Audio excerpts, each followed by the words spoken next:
So Javonte, I haven't talked to you. I don't know if you've talked to anybody. What's it been like, working with the new staff and whatnot, and working under, Longo, the new offensive coordinator? What's your overall impressions been?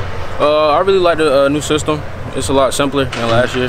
I mean, we got playmakers all over the field, and they spread us out, get us in space. I think we're gonna throw the ball a lot more this year, which is good for us. With the talent we got a receiver, and the running backs, we're gonna do what we got to do. When we get our chance, we're gonna make something happen. How has the running back group been doing? I talked to Antonio last week, and he said he thought everybody's doing a really good job.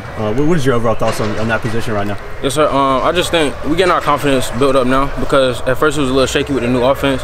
We're trying to get used to everything. But now I feel like everybody's starting to play and get their confidence up, and we're just doing good. I talked to you after the Western Carolina game last year, where you had that big day.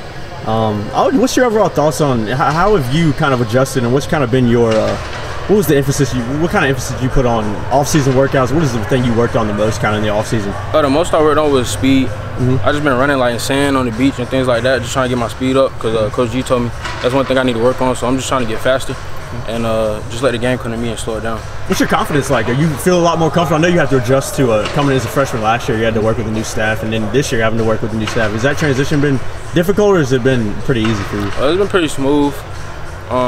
Just standing my playbook, things like that. That's where all my confidence comes from, just knowing my plays, things like that. Who's the emerging leaders on this team right now? Everybody that stands out. I talked to, I'm trying to think who it was last week. I can't remember who it was last week. I talked to somebody last week, and he had mentioned a few guys. KJ Sales had been one of them that he mentioned. I know Michael Carter's brought up a lot. What about you? What have you seen from the leadership perspective? Yeah, I think the senior's doing a good job. A quiet leader that I would like to point out is Jordan Brown. He don't talk much, but like he a good leader. Him, people like Charlie Heck. Those are guys that don't really talk. Many people don't talk about them, but they just do what they got to do and just keep quiet. I know. Last question for you, man. I know Nick Polino has moved to center in the spring. He's done a little reps with Picardo being injured right now, a little bit banged up. What is your thoughts on how Polino's done at that center position so far? He's doing great. He's always getting called out in meetings. Coaches telling him he's doing a good job. I feel like he's a player that's going to really help us this year. Being that this is last year, I mean, I just like the whole line. Joshua Izudu, he's stepping up. Ed Montillas, Avery Jones. There's a lot of people that's stepping up, and that we're gonna need this year to try to get to the championship where we want to go.